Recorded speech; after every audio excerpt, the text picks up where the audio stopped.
Old billionaire gave his worst company to his poorest son, but 7 months later, he regretted it. Hit like and subscribe so we can keep creating the stories you love. The crystal chandelier rattled as Walter Grayson slammed his fist on the mahogany table. This ends today. His voice cut through the silence of the boardroom like a knife through silk. Three sons sat frozen in leather chairs, their faces pale under the harsh conference room lights. I'm done watching my empire crumble while you boys play house. Andrew shifted nervously in his $1,000 suit. Cole's jaw tightened. But Eli, sweet, gentle Eli, just stared at his paint-stained hands folded in his lap. Walter's gray eyes blazed with fury.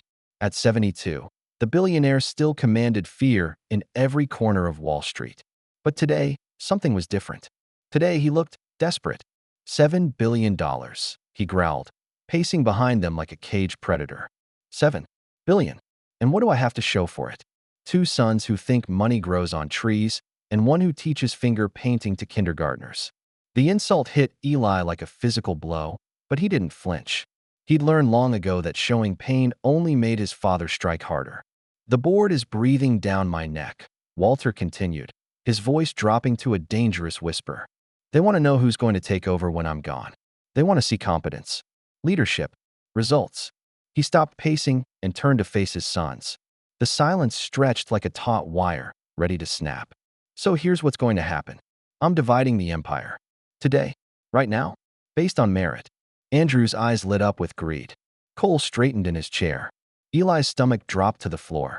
Andrew, you get Grayson Properties. 47 buildings in Manhattan alone. Worth $3 billion.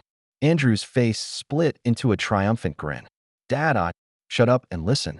Walter's voice was ice. Cole, you get Grayson Tech. Our software division. $2.5 billion in annual revenue. Cole nodded smugly, already mentally spending his inheritance. Then Walter's gaze fell on Eli, and the temperature in the room seemed to drop 10 degrees. And you, he said, his voice dripping with contempt, get Grayson Textiles. The words hung in the air like a death sentence. Eli's head snapped up. The factory? That's right. The dying factory in the middle of nowhere. The one that's been bleeding money for 12 years. Andrew snorted with laughter. Cole didn't even try to hide his smirk. Dad, you can't be serious, Andrew said, wiping tears from his eyes. Eli wouldn't know how to run a lemonade stand, let alone a business. Why me?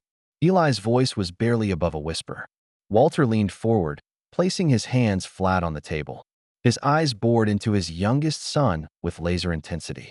Because it's all you're capable of handling. The words hit harder than any physical blow could have. Eli felt something inside him crack. Not break, but crack. Like ice on a frozen pond, waiting for the right pressure to shatter completely. Andrew burst out laughing. Oh my God, this is rich. The artist gets the junkyard. Cole joined in. What's he going to do, paint the machines? But Walter wasn't laughing. His eyes never left Eli's face. Well, nothing to say. Eli stood up slowly. His chair scraped against the marble floor with a sound like fingernails on a chalkboard. Every eye in the room was on him, waiting for him to break down, to beg, to prove once and for all that he was the weak link in the family chain. Instead, he nodded. Okay, he said simply. The laughter died abruptly. Okay. Walter's eyebrows shot up. That's it. Okay. Yes, sir. Eli's voice was steady now, calm as still water. I'll take the factory. He turned and walked toward the door, his worn sneakers silent on the expensive marble. Where the hell do you think you're going? Walter's voice cracked like a whip. Eli paused with his hand on the door handle. He didn't turn around. To see what I inherited. The door closed behind him with a soft click, leaving a deafening silence in its wake. Walter stared at the closed door, a strange expression flickering across his face. For just a moment, just a heartbeat, he looked almost uncertain. But the moment passed. He straightened his tie and turned back to his remaining sons. Well, he said, his voice back to its usual steel. I guess we'll see what he's really made of. What none of them knew was that Eli had been waiting for this moment his entire life. Not the humiliation, he'd had plenty of that. Not the cast-off inheritance, he'd never expected anything different. No, he'd been waiting for the chance to prove that kindness wasn't weakness. That gentleness wasn't failure. That sometimes, the person everyone counts out is exactly the person who changes everything. But first, he had to drive 3 hours into the middle of nowhere, to a town that time forgot and hope had abandoned. As Eli's beat-up Honda Civic pulled away from the gleaming Grayson Tower, he couldn't know that in 7 short months, that same building would be buzzing with a very different conversation. One where his father would be the one staring at closed doors, wondering how he'd gotten everything so wrong. The GPS on Eli's phone lost signal 20 minutes outside the city. The highway had given way to back roads, then to gravel, then to something that barely qualified as pavement. Broken yellow lines disappeared under weeds that pushed through cracks in the asphalt like nature's quiet rebellion. Millfield, Pennsylvania. Population 847. According to the rusted sign that looked like it hadn't been updated since the Clinton administration. The town center, if you could call it that, consisted of a gas station with 2 working pumps, a diner called Mabel's with half the neon letters burned out, and a hardware store that looked like it was held together by rust and stubbornness. Boarded-up storefronts lined Main Street like missing teeth in a broken smile. And there, at the end of the road like a dying giant, sat Grayson Textiles. Eli pulled into the cracked parking lot and turned off his engine. The silence was deafening after hours of highway noise. No city sounds, no traffic, just wind through broken windows and the distant cry of a hawk circling overhead. The factory looked like it was slowly surrendering to gravity. The brick walls were stained with decades of weather and neglect. Windows were cracked or missing entirely. Weeds grew through the parking lot asphalt in abstract patterns that would have been beautiful if they weren't so heartbreaking. A hand-painted sign hung crooked by the main entrance. Employees, entrance only. Eli sat in his car for a long moment, staring at his inheritance. His brothers had gotten gleaming skyscrapers in Manhattan. He'd gotten this. A knock on his window made him jump. A woman in her 50s stood beside his car, wearing a faded denim jacket and the kind of worn-down expression that comes from too many disappointments.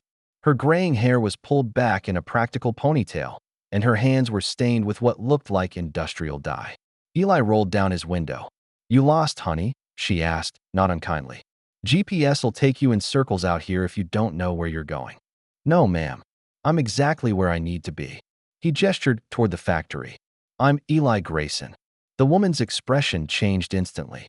Her eyes hardened, and she took a step back from the car. "Grayson," she repeated, like the name left a bad taste in her mouth. "Yes, ma'am.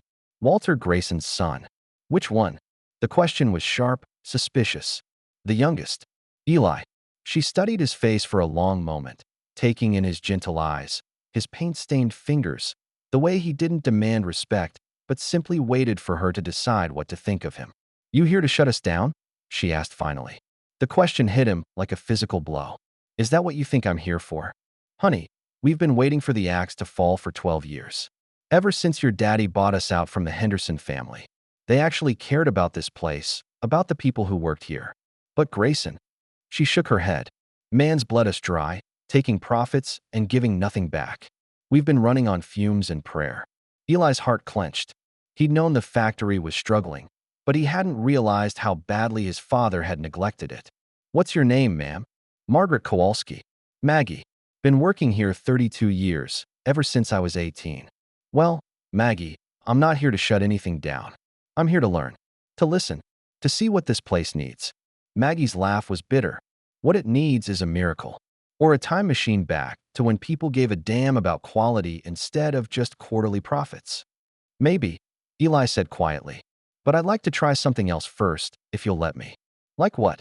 "Like treating people like people instead of line items on a spreadsheet." Maggie stared at him for a long moment. Something shifted in her expression. Not hope, exactly, but maybe the faintest possibility that hope might someday return. "Well," she said finally, "you want to see the place? Fair warning, it ain't pretty." Eli got out of his car and followed Maggie toward the factory entrance. The heavy metal door groaned on its hinges, a sound like something dying. The inside was even worse than the outside. The main production floor stretched out like an aircraft hangar, filled with ancient machinery that looked like it belonged in a museum. Half the overhead lights were burned out, casting long shadows across the concrete floor. The air smelled of oil and rust and decades of human sweat. But it wasn't empty. People were working, not many, maybe 20 in total, spread across what should have been a space for 3 times that number. They moved with the slow, defeated rhythm of people who had long since given up on anything getting better. Afternoon shift, Maggie explained, her voice echoing in the vast space. We're down to 2 shifts now. Used to run 3, plus overtime. Now we're lucky to get enough orders to keep the lights on. A man working at one of the sewing machines looked up as they passed. He was probably Eli's age, but his face was lined with worry and exhaustion. He nodded politely, but didn't smile. That's Danny, Maggie said. Good worker. Been here 8 years. His wife just had their second baby, but he's not sure he'll have a job to support them much longer. Each introduction was like a knife to Eli's chest. Maria, who'd been here 15 years and sent money home to her mother in Mexico. Tom, whose grandfather had worked in this very factory when it was still owned by the Henderson family. Sarah, fresh out of high school with dreams of saving enough money to go to nursing school. All of them polite. All of them tired. All of them waiting for the inevitable end. How long do we have? Eli asked quietly as they reached the end of the floor. Honestly, maybe 3 months if we're lucky. Your father's been cutting our budget every quarter. We can't afford new equipment, can't compete on price with the overseas factories, can't even keep the building maintained properly. Eli nodded, his mind racing. 3 months. 90 days to turn around a business that had been dying for over a decade. What would it take, he asked, to save this place? Maggie shook her head. More than we've got. We'd need money for new equipment, money for marketing, money for raw materials. But mostly, we'd need someone who actually cares about making this work. What if you had that? Had what? Someone who cares. Maggie looked at him sharply. You're serious, aren't you? You really think you can save this place? I don't know, Eli said honestly. But I'd like to try. Will you help me? For the first time since he'd arrived, Maggie smiled. It was a small smile, cautious and fragile, but it was real. Well, she said, I suppose we've got nothing left to lose. That night, Eli checked into the Millfield Motel, a collection of 12 rooms that had seen better decades. His room smelled like industrial cleaner and disappointment, with wallpaper that was trying very hard to look cheerful and failing spectacularly. He sat on the sagging bed and called his father. Enjoying your inheritance? Walter's voice was sharp with amusement. It's challenging, Eli said carefully. Challenging. Walter laughed. That's one word for it. Listen, son, when you're ready to admit defeat, just say the word. I'll have the paperwork drawn up to dissolve the company. Might be the most merciful thing at this point. I'm not ready to give up yet. Give up? Eli, there's nothing to give up on. That place has been a lost cause for years. I only kept it running out of sentiment for your grandmother. She grew up in that town. But sentiment doesn't pay the bills. What if I could make it profitable? The silence on the other end of the line stretched so long that Eli wondered if the call had dropped. Son, Walter said finally, his voice gentler than Eli had heard it in years. I know you mean well. But this isn't finger painting class. This is business. Real business, with real consequences. You're going to get hurt. Maybe, but maybe not. Walter sighed. You've got 3 months of operating budget. After that, the bank calls in the loan. Don't throw good money after bad, Eli. When it's over, come home. We'll find you something more suited to your temperament. The line went dead. Eli stared at his phone for a long moment, then opened his laptop and began to research. Everything he could find about textile manufacturing, about small-town economic development, about turning around failing businesses. He read until his eyes burned and his neck ached. He read until the sun came up outside his motel room window. He read until he had the beginnings of a plan. It wasn't much of a plan. It certainly wasn't the kind of plan his brothers would approve of, or that his father would understand. But it was his. 3 days later, Eli stood in front of the assembled workers of Grayson Textiles. All 23 of them, gathered in the factory break room that smelled like burnt coffee and broken dreams. They looked at him with expressions ranging from curiosity to outright skepticism. Maggie sat in the front row, her arms crossed, her face carefully neutral. I know you don't know me, Eli began, his voice steady despite the butterflies in his stomach. And I know you have every reason to be suspicious of anyone named Grayson. A few nods around the room. Someone in the back muttered something under their breath that might not have been entirely complimentary. I could stand here and make you a bunch of promises. Tell you that everything's going to be fine, that help is on the way, that all your problems are solved. But I'm not going to do that. Now he had their attention. Instead, I'm going to tell you the truth. This company is dying. We've got maybe 3 months before the bank forecloses. We're competing against factories that pay their workers pennies on the dollar, and we're doing it with equipment that was old when some of your parents were young." The room was dead silent now. But, Eli continued, "I don't think any of that matters as much as everyone thinks it does." "Come again." This from Tom, the grandfather legacy worker, his voice skeptical but not unfriendly. "I've been thinking about what makes a company successful. Really successful, not just profitable for a quarter or two. And I think it comes down to one thing. Do people believe in what you're doing?" He gestured around the room, at the faces staring back at him. "You know what I see when I look at this place? I don't see outdated equipment or declining market share. I see something that's becoming rare in this world: craftsmanship, pride in work, people who care about quality because quality matters." "That's a nice speech," said Danny, the young father Maggie had introduced him to. "But caring doesn't pay the rent." "You're right," Eli agreed. "It doesn't. But it's the foundation everything else is built on. And I think there are people out there, customers, who are hungry for what we can offer." "Which is what exactly?" Maggie's voice was cautious but interested.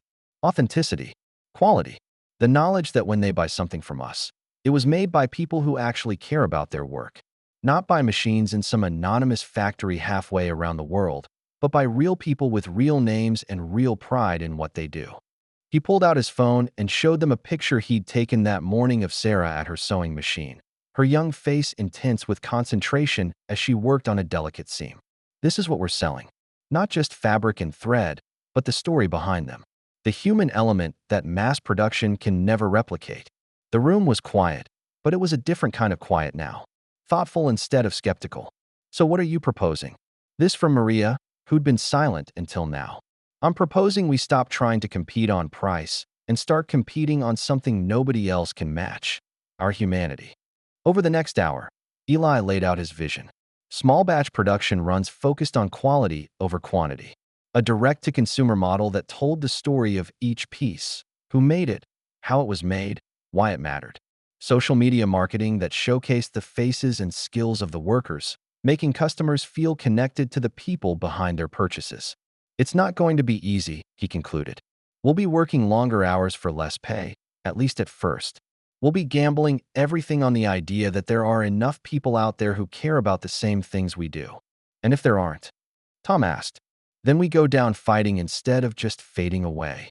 The room fell silent again.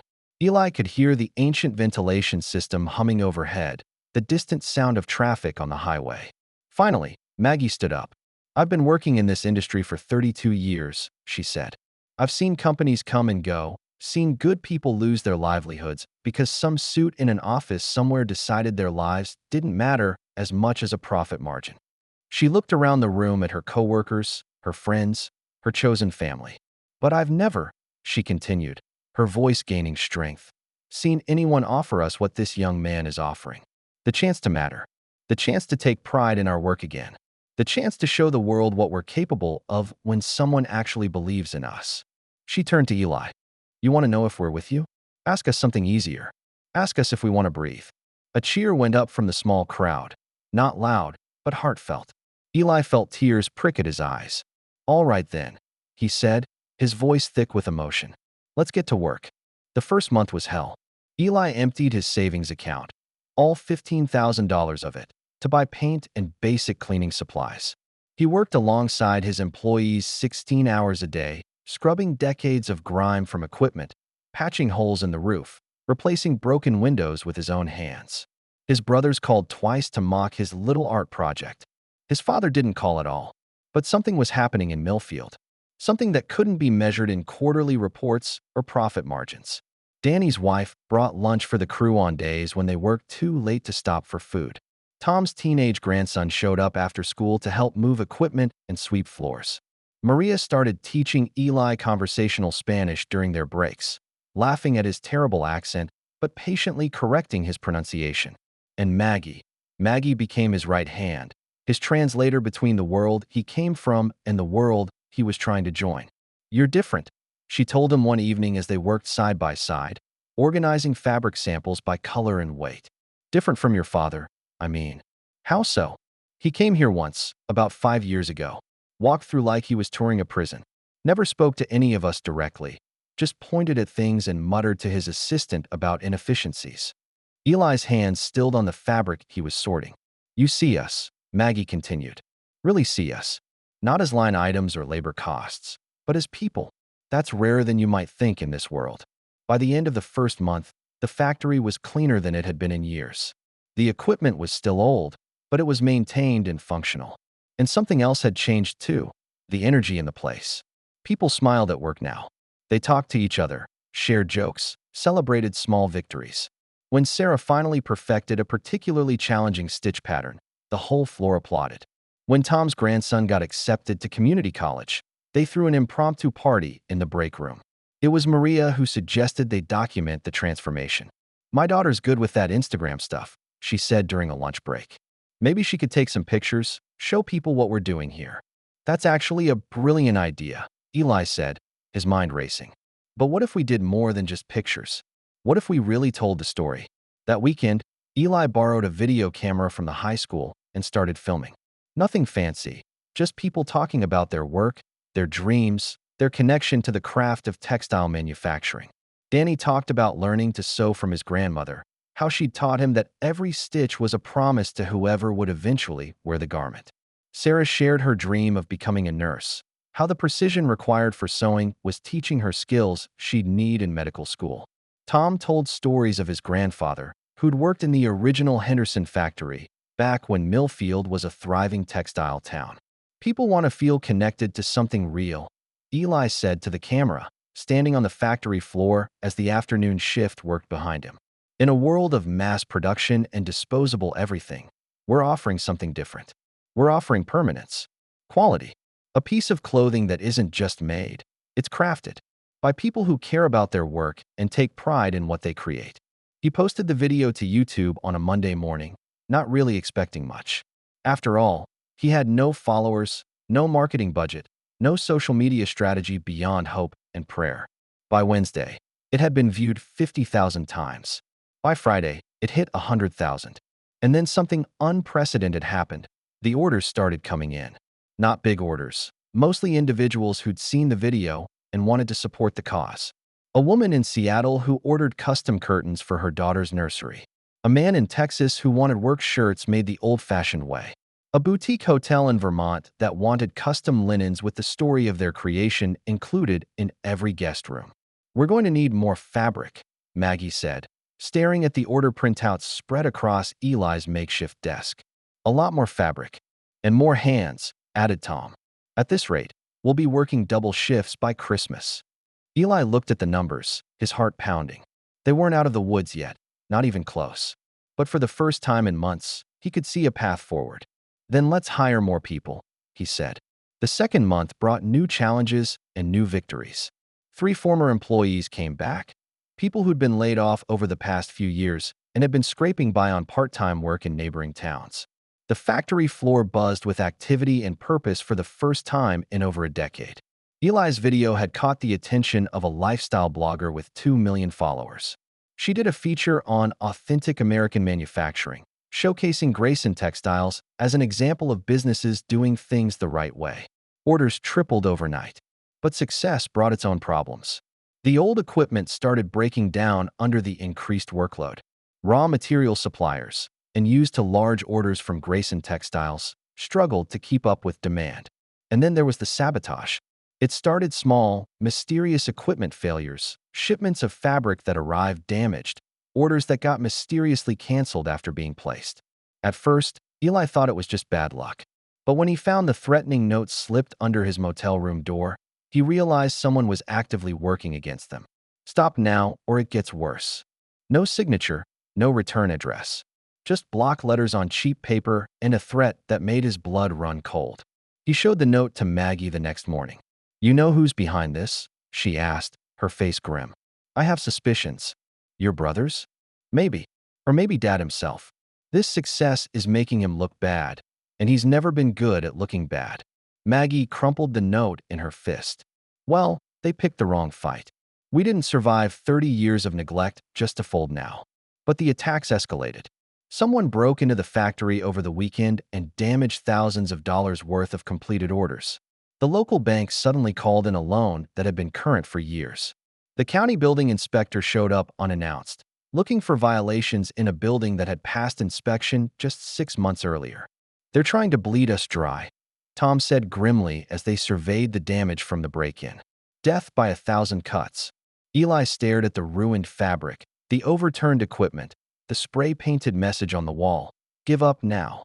Something inside him snapped. Not the fragile, self-doubting part that his family had spent years cultivating.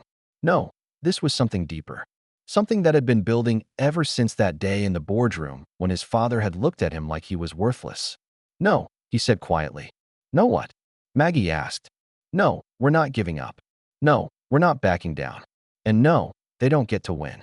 He turned to face his employees, his friends, his chosen family. "They want to fight? Fine. Let's give them one."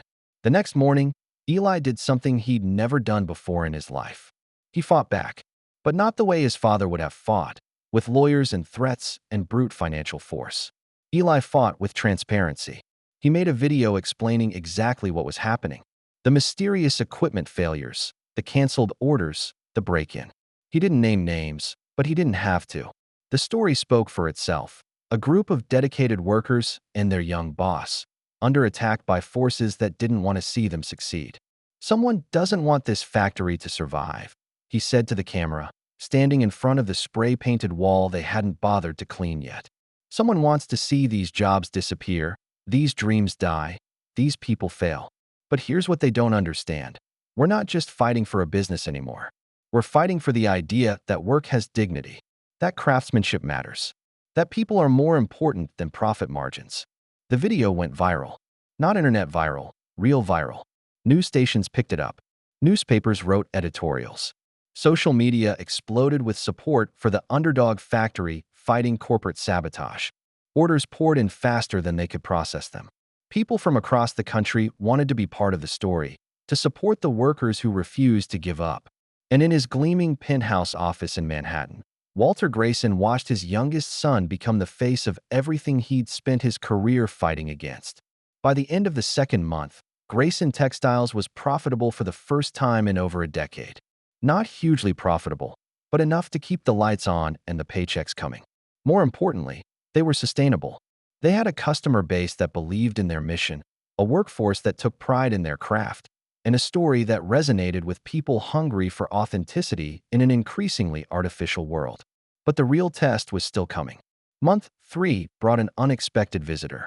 Eli was on the factory floor, working alongside Danny to fix a temperamental sewing machine, when Maggie approached with a worried expression. "There's someone here to see you," she said quietly. "Says he's from Grayson Properties." Eli's stomach dropped. Andrew. His oldest brother stood in the factory entrance like he was afraid of catching something. His designer suit and Italian leather shoes looked absurdly out of place against the industrial backdrop. "Hello, little brother," Andrew said, his voice dripping with condescension. "Quite the operation you've got here." "Andrew, what do you want? Can't a brother visit? Check on the family business." "This isn't a social call." Andrew's smile was sharp as a knife. "You always were perceptive." "No, it's not social. It's business. I'm here to make you an offer."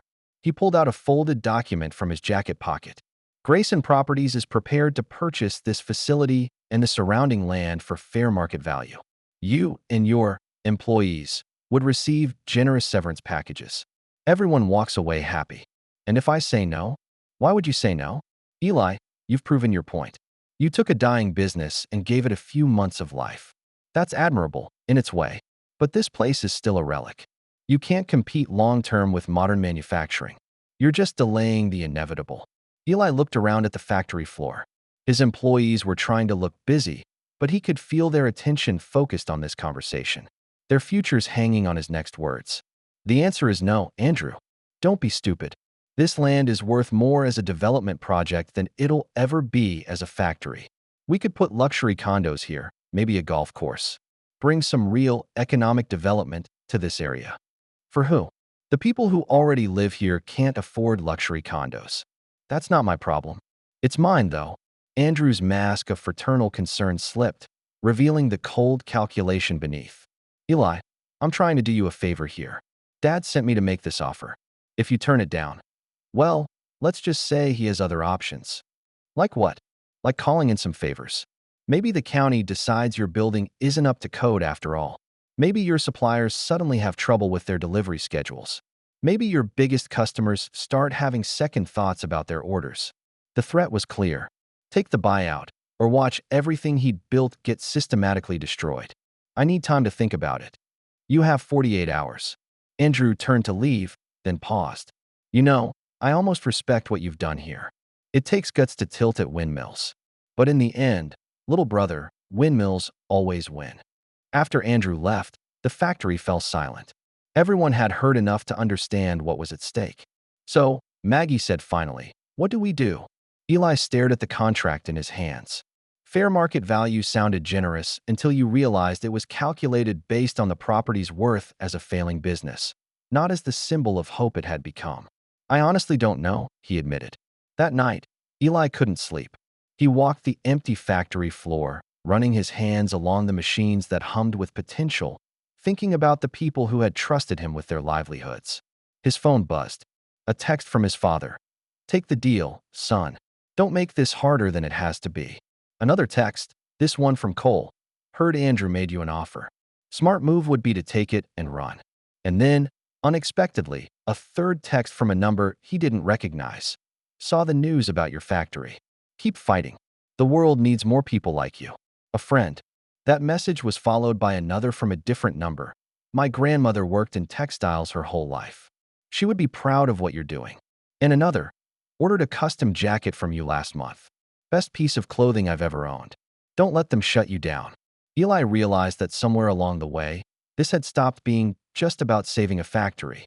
It had become a symbol of something larger. The idea that small businesses could still matter, that craftsmanship could still compete with mass production, that people were more important than profit. The next morning, he called his employees together. "You all heard my brother's offer yesterday," he began. "I want you to know that whatever we decide together.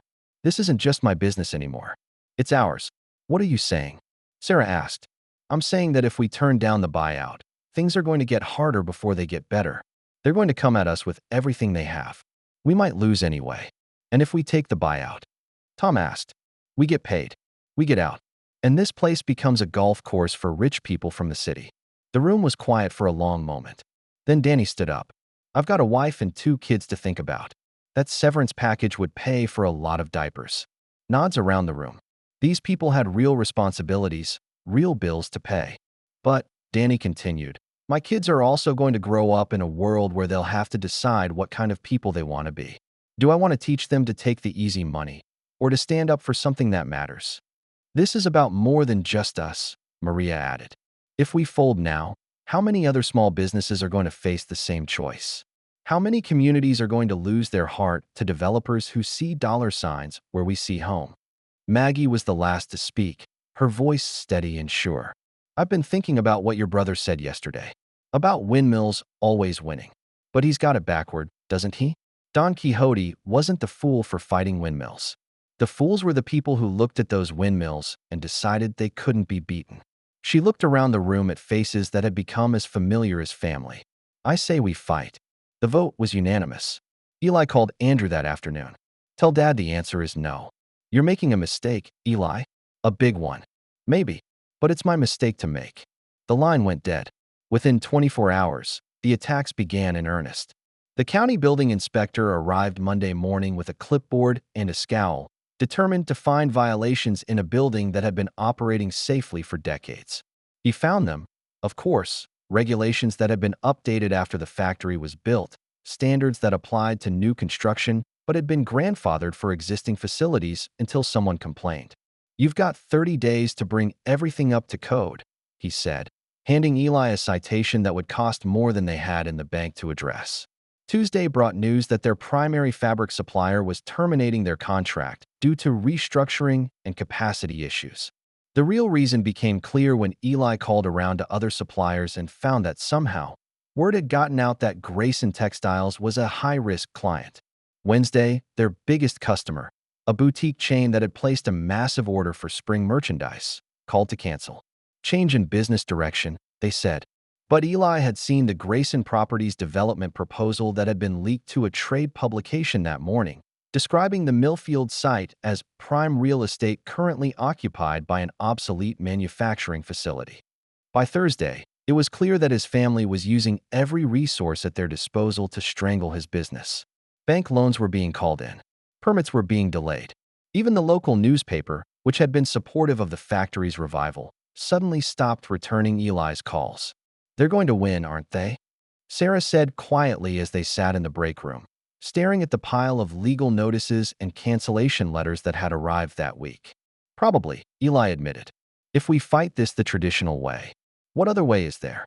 Eli was quiet for a moment, thinking about David and Goliath, about Rocky Balboa, about every underdog story that had ever mattered. "We tell our story. All of it. Every dirty trick, every canceled order, every threat. We show people exactly what's happening here and why." That night, Eli sat in his motel room and wrote the hardest thing he'd ever written. Not a business plan or a marketing proposal, but a letter. To everyone who had supported them, everyone who believed in what they were doing, everyone who thought that David still had a chance against Goliath. "They want us to disappear quietly," he wrote. "To take our severance checks and pretend that what we built here didn't matter. To let them turn this place, where people found dignity in work and pride in craftsmanship, into just another luxury development for people who already have everything." But here's what they don't understand. This was never really about saving a factory. This was about proving that people still matter more than profit, that communities are worth more than condominiums, that sometimes the right thing to do is also the hard thing to do. "We're not going to win by playing their game. We're going to win by changing the rules." He posted the letter on every social media platform he could think of, along with documentation of every underhanded tactic his family had used. The building inspector's surprise visit, the canceled contracts, the mysterious permit delays. All of it. The response was immediate and overwhelming. Local news stations picked up the story, then regional ones, then national ones. David versus Goliath in small-town America. The factory that refused to die. When family business gets personal. But more importantly, customers responded. Not just individual orders, but major retailers who wanted to be part of the story. A famous actress who wore one of their custom dresses to an awards show and talked about the craftspeople who made it. A popular podcast host who devoted an entire episode to the philosophy of ethical manufacturing. Orders flooded in faster than they could process them. Not just from customers, but from investors who wanted to support businesses that prioritized people over profits. And then came the phone call that changed everything. Eli was on the factory floor, helping train 2 new employees they'd hired to keep up with demand, when Maggie approached with the cordless phone. "It's for you," she said, her voice strange. "Says he's from the board of directors." Eli's heart stopped. The board of directors of Grayson Industries, his father's board, the people who ultimately controlled the family empire. Eli Grayson speaking. "Mr. Grayson, this is Richard Blackwood, chairman of the board. I think we need to talk." An hour later, Eli sat in the back booth of Mabel's Diner, across from a man in his 70s who looked like he'd stepped out of a 1950s business magazine. Richard Blackwood had been on his father's board for over 20 years, and his presence in Millfield could only mean one thing. Walter was worried. "I'll get straight to the point," Blackwood said, stirring sugar into coffee that looked strong enough to strip paint. "Your father is facing a vote of no confidence." Eli blinked. "What?"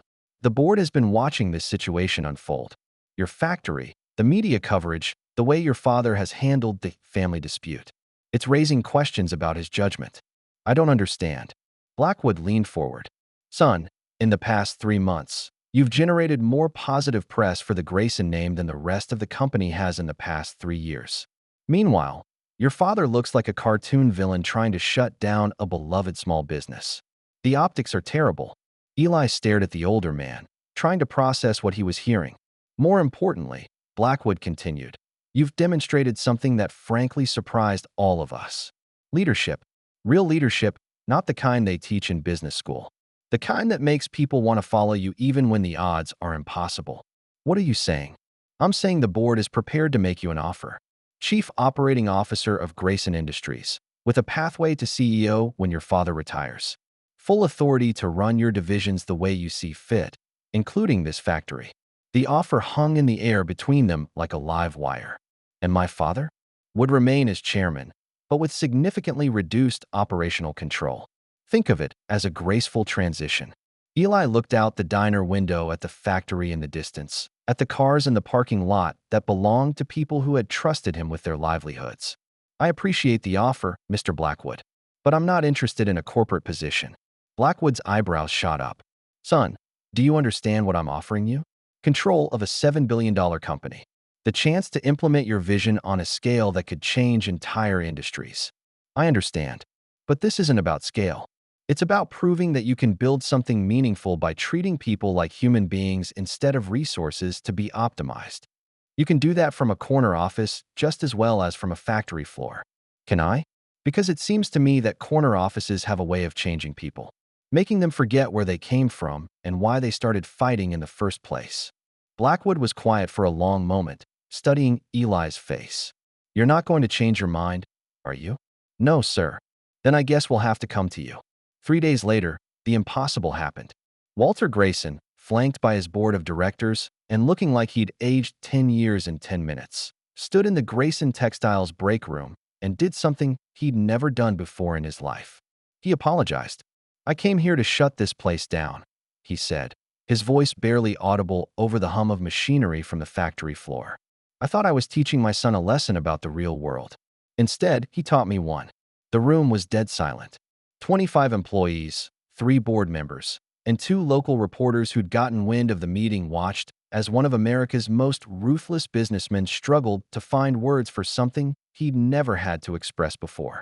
Eli showed me that there's another way to measure success, not just by quarterly profits or stock prices, but by the lives you impact, the communities you strengthen, the dignity you give to honest work. Walter's eyes found his son's across the room.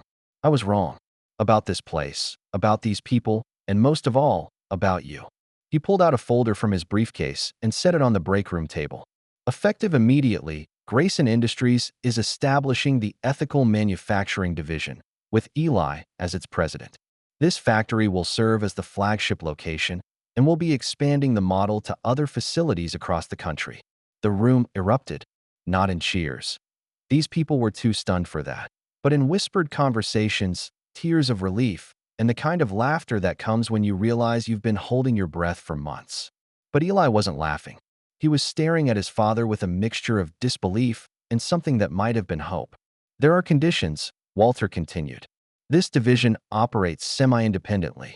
You have full authority over hiring, production methods, and company culture. But you report to the board quarterly, and you have to prove that ethical manufacturing can be profitable manufacturing. And if I can't, then we'll figure out another way. Together. The word together hung in the air between them, fragile as spun glass. Eli stood up slowly, walked over to his father, and extended his hand. Walter looked at it for a moment, then pulled his son into a hug that was 28 years overdue. 6 months later, Eli stood in the same boardroom where it had all started, but everything was different now. The room was fuller, for one thing. Maggie sat at his right hand as director of operations. Tom had been promoted to master craftsman, responsible for training new employees in traditional techniques. Sarah had gotten her nursing school scholarship, but she still worked part-time at the factory to help pay for books. The Ethical Manufacturing Division now operated 5 facilities in 3 states, employing over 300 people. Their products were carried in major department stores, featured in fashion magazines, and worn by celebrities who wanted to make a statement about conscious consumption. But the numbers on the quarterly report weren't what mattered most to Eli as he looked around the table at faces that had learned to smile again. Profitability is up 18% over last quarter, he reported to the board. Customer satisfaction ratings are at an all-time high. Employee retention is at 96%, and we have a waiting list of people who want to work for us. And the expansion into sustainable fabrics? This from Richard Blackwood, who had become something of a mentor to Eli over the past months. Ahead of schedule, we'll be carbon neutral by the end of next year and completely sustainable by year 3. Walter nodded from his position at the head of the table. His son had kept his word. Ethical manufacturing wasn't just profitable, it was becoming the gold standard for the entire industry. Any other business? Walter asked. Eli cleared his throat. Actually, there is one more thing. He stood and walked to the window that looked out over Manhattan, but his mind was in a small town in Pennsylvania where people still waved to each other on the street and knew each other's names. "I've been thinking about legacy," he said, "about what we leave behind when we're gone. And I've realized that it's not about the buildings or the bank accounts or the stock portfolios." He turned back to face the room. "It's about the lives we touch, the communities we strengthen, the hope we give to people who thought hope was just a word in the dictionary." "What are you proposing?" Walter asked. "I'm proposing that we make this bigger, a foundation that helps other struggling manufacturing communities transition to sustainable, ethical production. Not charity, partnership, investment in people and places that everyone else has written off." "That's a significant undertaking," Blackwood observed. "Yes, it is. But I think we've proven that significant undertakings are what the Grayson family does best." Walter studied his youngest son for a long moment, seeing not the uncertain young man who had walked out of this boardroom 7 months ago, but a leader who had found his calling in the most unlikely place. "All right," he said finally. "Let's change the world." As the meeting broke up and people filed out, chatting about implementation timelines and budget allocations, Walter lingered behind. "Eli," he called as his son reached the door.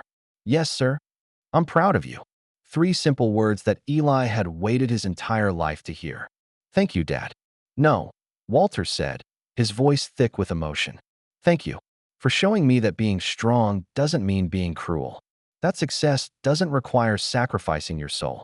That sometimes the poorest son has the richest heart." Eli smiled, thinking of Maggie and Tom and Sarah and all the others who had taught him that wealth wasn't measured in dollars but in dignity, not in assets, but in authentic connections between human beings. "I had good teachers," he said. And as he walked out of the boardroom toward whatever challenges and triumphs lay ahead, Eli carried with him the knowledge that sometimes the greatest inheritance isn't money or property or stock options. Sometimes it's the chance to prove that kindness is strength, that compassion is courage, and that the person everyone counts out might just be the person who changes everything. In Millfield, Pennsylvania, the afternoon shift was just beginning at Grayson Textiles. The machines hummed with purpose, the workers moved with pride, and somewhere in the fabric being woven on those ancient looms was the thread of a story about second chances, about the power of believing in people, and about how sometimes the worst thing that happens to you turns out to be the best thing that ever could have happened. Because Walter Grayson gave his worst company to his poorest son, thinking it would teach him a lesson about failure. Instead, his poorest son taught him a lesson about what success really means. And that made all the difference. If you made it to the end, please like the video and subscribe to our channel. It truly means the world to us. See you in the next one.